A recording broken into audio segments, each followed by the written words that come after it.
మహిళలకు ఉచిత బస్సు ప్రయాణంపై తమిళనాడు, కర్ణాటక, తెలంగాణ రాష్ట్రాల్లో అధ్యయనం చేసి అతి త్వరలో అమలు చేస్తామని రవాణా శాఖ మంత్రి రాంప్రసాద్ అన్నారు. మంగళవారం వీఐపీ ప్రారంభ విరామ దర్శన సమయంలో తిరుమల శ్రీవారిని దర్శించుకున్న ఆయన దర్శనం అనంతరం ఆయన మీడియాతో మాట్లాడారు.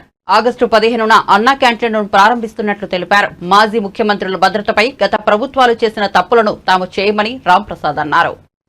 గత 2 నెలలుగా ప్రవేశపెడుతున్న సంక్షేమ కార్యక్రమాలు అయితేనే, చేపట్టే అభివృద్ధిపై సమీక్షలు అయితేనే, మా మంత్రిమండలిలోనైతేనే, అలాగే మా ఎమ్మెల్యేలు అయితేనే ప్రజల కోసం ప్రజలతో పనిచేస్తున్నాం. ముఖ్యంగా ఈసారి అవకాశం కల్పించిన రాష్ట్ర ప్రజలకు వచ్చే 5 సంవత్సరాల్లో ఏ కష్టాలు లేకుండా అభివృద్ధి పదంలో ఈ రాష్ట్రాన్ని నడిపించేదానికి మా ముఖ్యమంత్రి వర్యులు కంకణబద్దులై ఉన్నారు.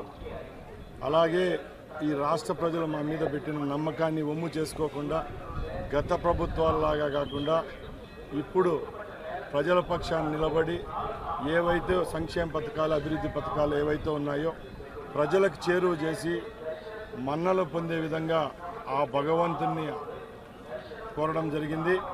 అలాగే ఈ రాష్ట్రాన్ని అభివృద్ధి పయంలో నడిపిస్తున్న ముఖ్యమంత్రి గారికి నిండు నూరేళ్లు ఆయుష్ ప్రసాదించాలని వెంకటేశ్వర స్వామిని ప్రార్థిస్తూ సెలవు తీసుకుంటారు. ఇప్పుడు ఆగస్టు 15వ తారీఖున పేద ప్రజలు ఎవరైతే ఈ రాష్ట్రంలో ఉన్నారో వాళ్ళందరికీ కడుపు నిండా అన్నం పెట్టే పథకం ఏదైతే ఉందో ఎన్టీఆర్ క్యాంటీన్ను మరొకసారి ప్రారంభించేదానికి మా ప్రభుత్వం సిద్ధంగా ఉంది. అలాగే ఏ హామీలు మేము చెప్పామో ఆ హామీలన్నీ ఒకటొకటి నెరవేరుస్తున్నాం. దానిలో భాగంగానే ఈరోజు నేను రవాణా శాఖ మంత్రి రాష్ట్రానికి ముఖ్యంగా ఉచితలకు బస్సు ప్రయాణం అనేది పక్కల రాష్ట్రాలైన తెలంగాణ, తమిళనాడు, కర్ణాటకలో ఇస్తున్నారు ఇప్పుడుండే ప్రభుత్వాలు. మన రాష్ట్రంలో అది ప్రవేశపెట్టే రోజుకి ఎక్కడ 1% కూడా తప్పు జరగకుండా ఆ రాష్ట్రాల్లో పర్యటించి ఏ విధమైన మార్పులు చేర్పులు చేయాలో మా అధికారులు అయితేనే మేమైతే ప్రయత్నిస్తున్నాం. అతి త్వరలోనే ఇంత విజయానికి కారులైన మన రాష్ట్ర మహిళామూర్తులందరికీ ఈ ఉచిత ప్రయాణాన్ని అతి త్వరలోనే ఈ రాష్ట్రంలో తీసుకొస్తున్నాం.